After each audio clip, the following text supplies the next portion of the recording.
teman-teman, selamat datang di podcast kami. Kali ini di sini kita akan membahas isu-isu terkini dalam kebijakan kesehatan. Saya Huda Barhani. Kali ini kita akan membahas mengenai masa depan dalam kebijakan kesehatan, tren dan prediksi 2030. Yes, benar banget.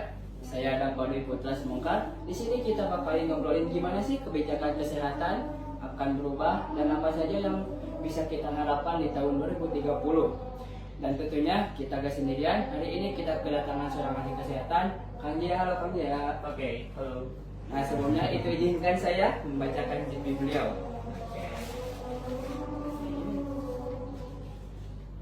Nama Jaya Ahmad, JSH, MAG, CHT, CI, CPS, CNLP.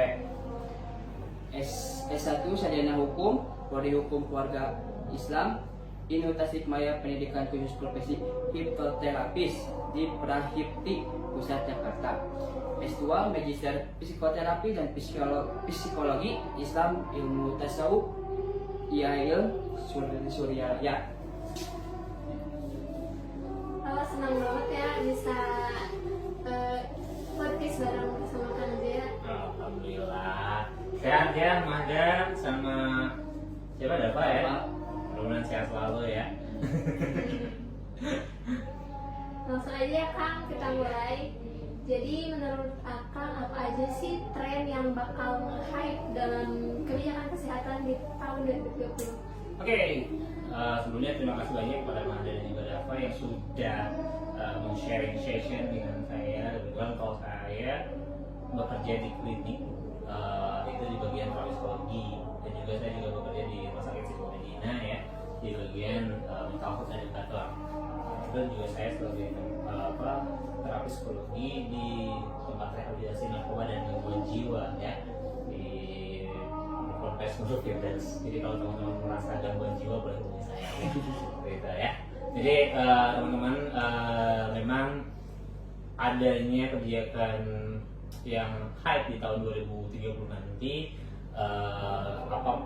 apa penyebabnya? Karena memang sekarang juga penyakit yang mengena kepada kita juga ternyata tidak karena kita juga termasuk orang-orang generasi Z ya, kalian teman-teman generasi Z, disebutnya itu remaja jompo. Kenapa remaja jompo? Karena katakanlah semua fasilitas itu sudah tersedia.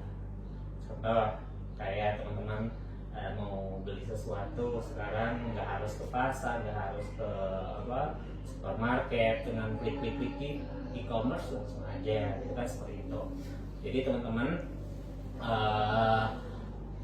sekarang banyak juga usia-usia muda, usia belasan tahun, SMP, SMA, kuliah, gitu kan, kena penyakit-penyakit, katakanlah penyakit-penyakit yang harusnya itu untuk orang tua. Banyak karena kebetulan saya kerja di klinik dan rumah sakit, banyak juga teman-teman mahasiswa, teman-teman SMA gitu kan, yang datang itu kan pergi ke dokter tuh sakitnya tuh sakit punggung, istilah Sundanya jadi cangkeng dan lain-lainnya kayak gitu. Itu cocoknya itu untuk usia 40 tahunan gitu kan. Kenapa seperti itu? Karena zaman sekarang tuh anak-anak tuh mageran gitu kan. Tadi disebutnya remaja jompo. Dan satu lagi bahwa sekarang juga ada tren untuk anak-anak kalangan muda usia 20 tahunan ke sini itu ada namanya tren cuci darah. Kenapa tren cuci darah gitu kan? Karena dulu zaman saya yang kelahiran tahun 90, anak generasi milenial, memang kayak minuman yang ada gulanya, makanan-makanannya memang pemanis buatannya kayak gitu memang dari dulu ada. Cuman zaman kita memang kita terbiasa dengan bergerak, misalkan olahraga kayak gitu kan, seminggu sekali minimal ya, seperti itu. Tapi atau misalkan dari gerbang A ke gerbang B di Universitas ini kan jalan kaki. Tapi kan sekarang mahasiswa sekarang mau dari gerbang A ke gerbang B harus naik motor kayak gitu kan. Jadi mau-mau teman-teman tuh males lah geraknya, bisa dibuktikan sendiri ya, teman-teman nggak tahu ya. Seperti itu ya. Kalau misalkan ke warung yang dekat juga naik motor gitu kan. Nah ini menjadi tren. Jadi sehingga pemerintah pun berinisiasi untuk menginisiasi untuk katakanlah ada namanya karena sekarang teknologi cukup canggih kayak telehealth kayak gitu kan, karena memang sekarang juga udah mulai lah di BPJS juga udah ada di katakanlah mobile JKN kayak gitu, yang screening itu udah mulai ada seperti itu. Wah, telehealth ya, jadi kita bisa komunikasi sama dokter di rumah saja gitu ya Kang? Iya gitu, jadi bisa sebenarnya kalau yang swasta udah mulai ya, kayak Halodoc kayak gitu udah mulai ya, karena di mobile JKN juga udah ada screening ya. Teman-teman kalau misalkan udah punya BPJS, tinggal download aja, ada namanya mobile JKN. Di mobile JKN itu teman-teman bisa screening tuh. Misalkan teman-teman memang sebenarnya itu hanya screening ya, jadi diagnosis tetap sama dokter, tetap harus kita ketemu langsung, tapi setidaknya misalkan screening ini, oh ya ada kemungkinan kamu terkena sakit tipes, tapi tetap harus diperiksa darahnya, harus kesehatan gitu kan, nggak bisa langsung oh ya aku tipes nih. Nah ini juga bahaya, nantinya teman-teman juga kena self diagnosis gitu kan, self diagnosis itu juga berbahaya banget. Jadi tetap harus kita juga bukan cuma oke lah fasilitas telehealth ini kita gunakan ya, tapi tetap kita harus diperiksakan langsung ke dokter gitu kan, seperti itu. Mantap nih, selain telehealth ada apa lagi sih tren yang sekarang kan? Oke, jadi teman-teman undang-undang kesehatan itu udah revisi tahun 2023 ya kemarin di Undang-Undang Nomor 17 tahun 2023. Jadi definisi kesehatan itu baik secara baik keadaan sehat mencakup kondisi fisik, kemudian mental atau psikis, kemudian spiritual dan juga sosial. Yang terpenting adalah produktivitas teman-teman, baik kesehatan hidup produktif secara sosial dan ekonomis. Jadi bukan cuma secara fisik aja, jadi mental, psikisnya juga sama seperti itu, harus diperhatikan gitu kan. Maka tren-trennya pun sekarang kayak katakanlah isu mental health kan udah mulai lebih teman-teman udah lebih aware lah dibanding dengan dulu. Kemudian sekarang juga pemerintah upayakan untuk menyesuaikan dengan namanya dengan AI atau misalkan dengan big data riwayat penanganan kesehatan kalian gitu kan. Ini upaya-upaya pemerintah, ada wacana untuk di tahun 2030 nanti seperti itu. Wah, keren banget. Jadi kayak dokter punya asisten gitu ya Bang? Oke, untuk AI ini sendiri sebenarnya juga sama ya. Maksudnya tuh kalau disebut asisten, karena tetap dokter juga ada perawat ya, tetap kita juga harus diinpus sama perawat bukan sama AI ya. Gitu. Tetap teman-teman juga setidaknya kalau untuk sakit-sakit ringan kayak batuk, flu dan lain-lainnya, kadang-kadang kita bisa screening lewat AI itu sendiri ya, seperti itu. Jadi istilahnya setidaknya kalau kalian sebelum datang ke rumah sakit atau ke paskes pertama gitu kan, kalian udah terbayang, oh iya aku sakit ini loh, jadi nggak kaget. Kan ternyata pas diperiksa secara misalkan diambil darahnya sama dinas kesehatan ternyata tidak tipes misalkan. Kalau hasil dari AI itu ini kayak tipes nih gitu kan, dengan gejala-gejala seperti ini, ternyata tidak tipes, kan itu tetap harus menggunakan orang secara langsung seperti itu. Menarik nih. Lalu ada nggak prediksi kebijakan kesehatan yang mungkin akan diadopsi untuk mendukung tren-tren ini? Oke, jadi yang lebih ketat jelasnya itu tentang untuk telehealth dan data kesehatan digital ini, pemerintah harus memastikan privasi keamanan data yang terjaga.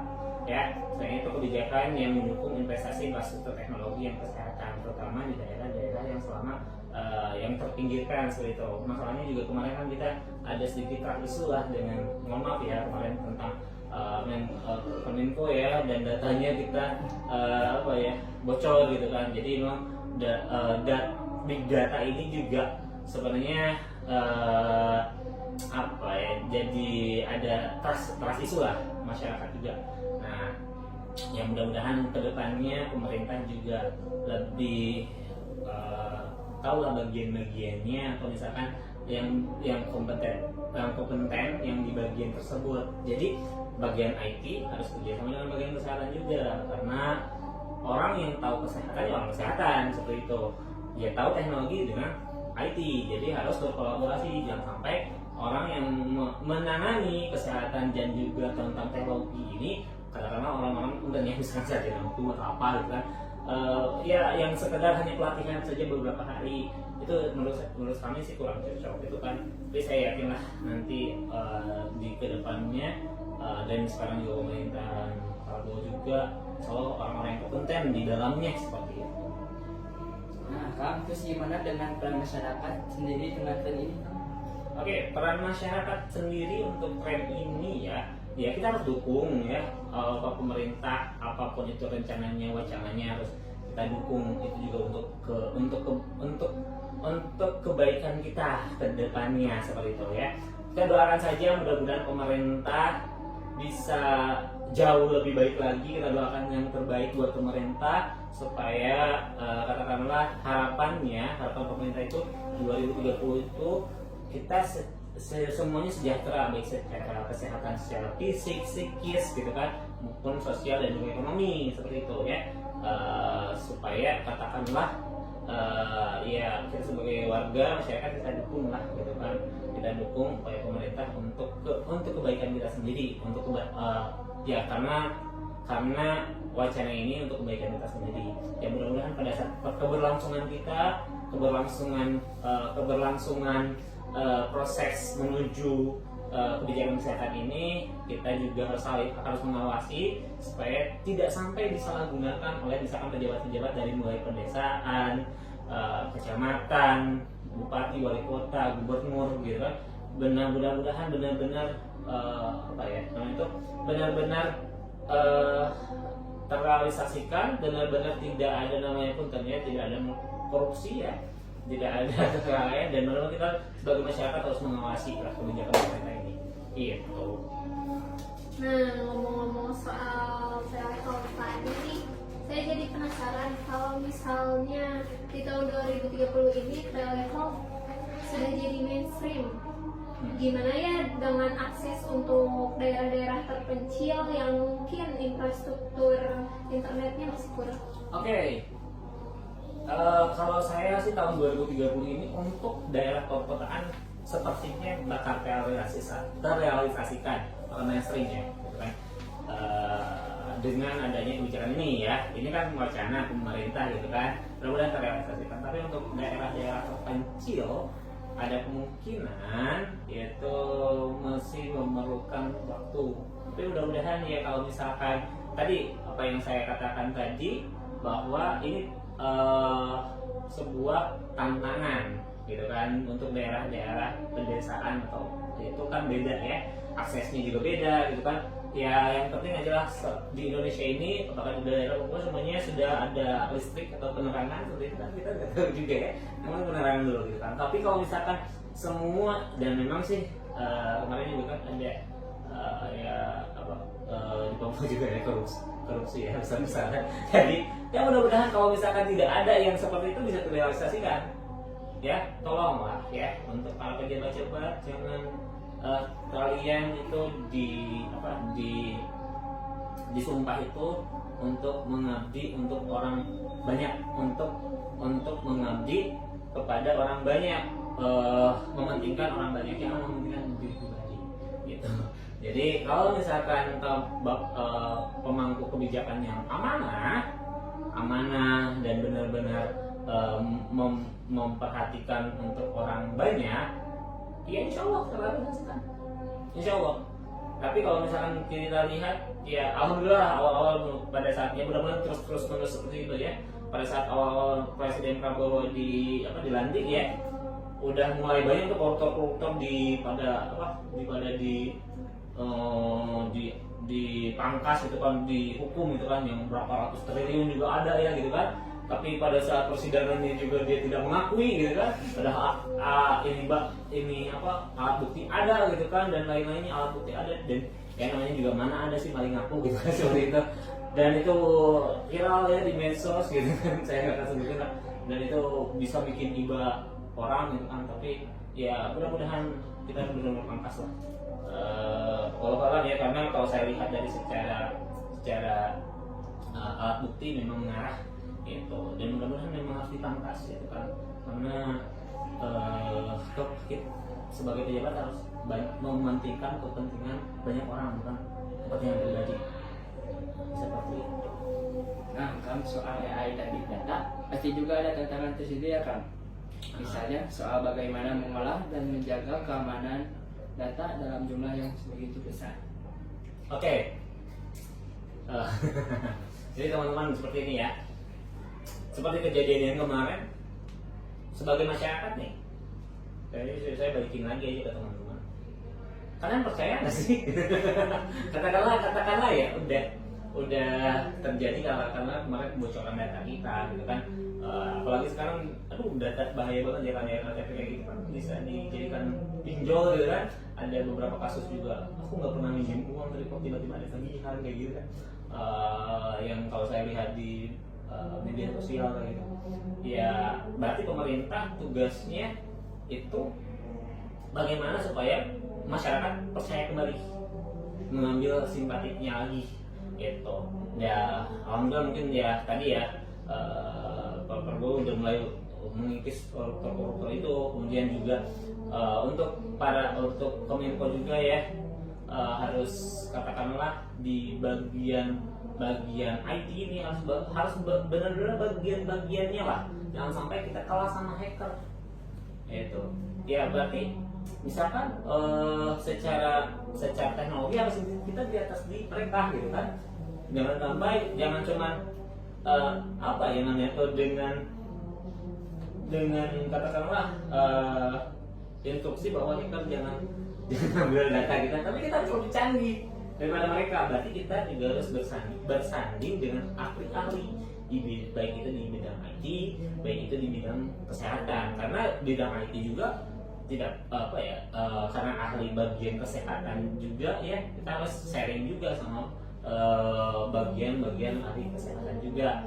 Yang terpenting untuk big data ini sendiri istilahnya di PR sebagai pemerintah ya, karena saya bekerja di klinik atau di rumah sakit juga. Ini sebuah tantangan untuk bagaimana untuk mendapatkan simpati kepercayaan kepada masyarakat. Ini tantangan yang cukup menantang juga, apalagi kemarin sudah ada hasil kebocoran data gitu kan. Dan mudah-mudahan kedepannya jangan terulang kembali gitu kan. Insya Allah lah kita harus tetap dukung ya, dan memang harus banyak edukasi, harus banyak pendekatan kepada masyarakat bahwa ini itu penting gitu kan. Upaya-upaya pemerintah untuk mensejahterakan masyarakat, untuk kesehatan masyarakat juga seperti itu. Wah, jadi banyak ya aspek yang harus dipertimbangkan untuk masa depan kebijakan kesehatan ini. Tapi saya penasaran kan, apa sih peran pemerintah dalam memastikan kebijakan-kebijakan ini bisa berjalan dengan baik dan memberikan manfaat yang optimal untuk masyarakat? Oke. Untuk pemerintah sendiri ya, peran yang sangat penting itu adalah pemerintah ini sekedar saran ya sebagai masyarakat harus membuat regulasi yang mendukung inovasi teknologi sambil tetap melindungi hak-hak pasien nantinya ya. Kemudian selain itu investasi dan pendidikan dan pelatihan tenaga kesehatan juga sangat penting supaya mereka siap menggunakan teknologi baru. Pemerintah juga harus berkolaborasi dengan sektor swasta dan komunitas untuk menciptakan ekosistem kesehatannya inklusif dan berkelanjutan. Jadi pemerintah juga harus berkolaborasi. Kemudian satu lagi juga jangan sampai kita ada timbul rasa saing gitu kan, harus bersanding gitu, karena ini untuk kepentingan orang banyak ya.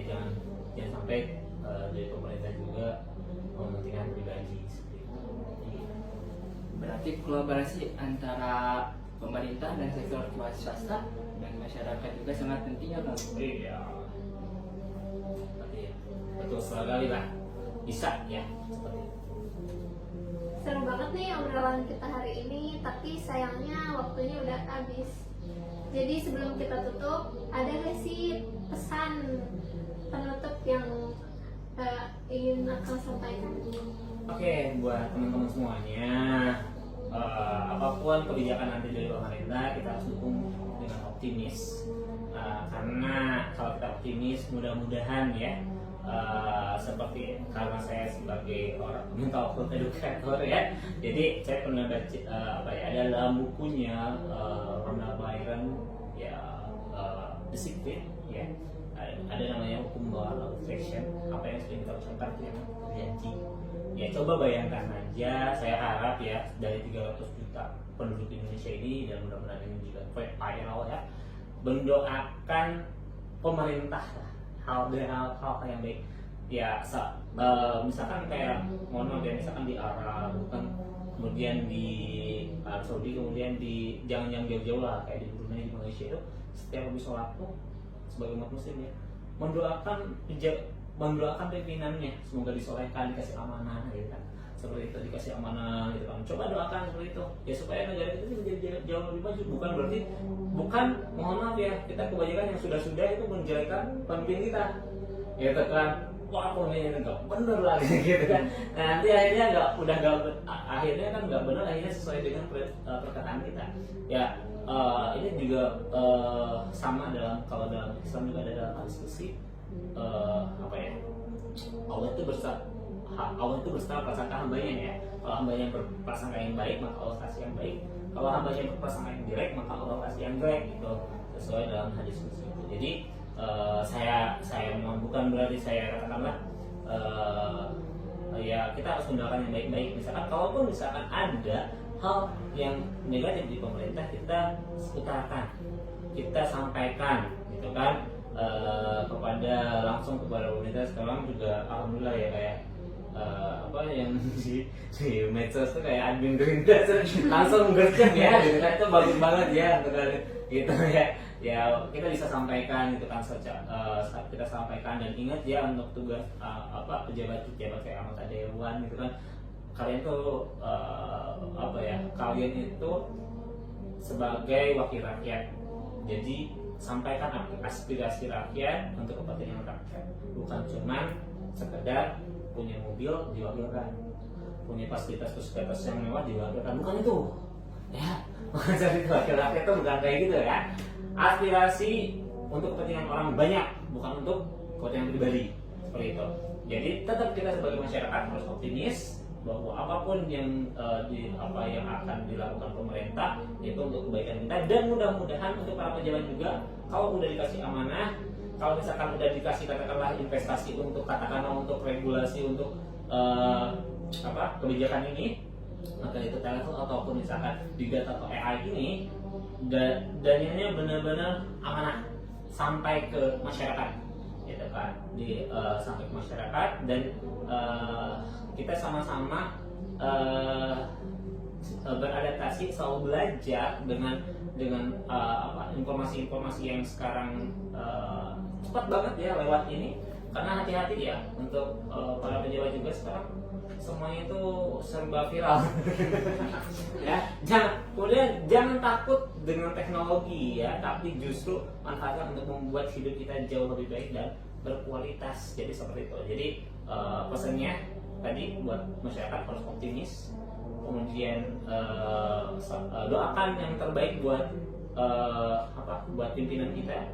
Insya Allah kalau misalkan baik, katakanlah ya 300 juta itu mendoakan yang baik-baik pimpinan, ya Allah mudah-mudahan sing disolehkan, sing amanah, insya Allah sampai itu. Mungkin doa kita belum tersampai, tapi mudah-mudahan doa orang yang lain tersampai gitu kan. Semuanya habis sholat tuh doain, agama lain pun sama, misalkan setelah beribadah tuh doakan para pemimpin kita supaya mudah-mudahan amanah ya, dengan energi positif itu ya, mudah-mudahan kita Indonesia ini dipimpin oleh pimpinan yang amanah, dan mudah-mudahan doa kita terkabul gitu. Doa kita terkabul untuk masyarakat, untuk para pejabat, untuk pemerintahan, amanah itu doang ya, harus amanah. Jangan sampai kita apa ya, karena ini akan dipertanggungjawabkan juga ya di akhiratnya seperti itu. Jadi ingat pada saat teman bapak-bapak ibu-ibu di langit itu benar-benar benar-benar berat lah gitu kan. Kalau pimpinan muslim yang kalau pada saat disebutkan jadi pimpinan mengucapkan innalillahi gitu kan seperti itu. Karena memang kalau misalkan kayak kisahnya Umar juga begitu ada masyarakat yang nggak sejahtera, dia sendiri yang bawa kantung beras ya, kalau nggak salah kantung beras atau galon gitu, kasihkan langsung gitu kan, karena nanti bakal dihisap. Misalkan pimpinan A ada rakyatnya sengsara, ini dihisap tuh gitu kan, itu bakal lama, makanya pemimpin itu bakal lama nanti di akhirat ya. Tolong harus amanah, itu doang sih untuk menimbulkan kepercayaan kita sebagai masyarakat. Tapi kami dukung kalau misalkan memang untuk mensejahterakan kami, untuk melindungi kami, untuk kebaikan kami, maka saya sarankan untuk masyarakat dukung, optimis aja, doakan yang terbaik buat pemerintahan seperti itu ya. Terima kasih banyak Kang untuk sharing-sharing yang keren banget di podcast kita hari ini. Oke. Terima kasih juga buat teman-teman semua yang udah dengerin podcast kita hari ini. See you. Oke teman-teman, terima kasih sudah menonton video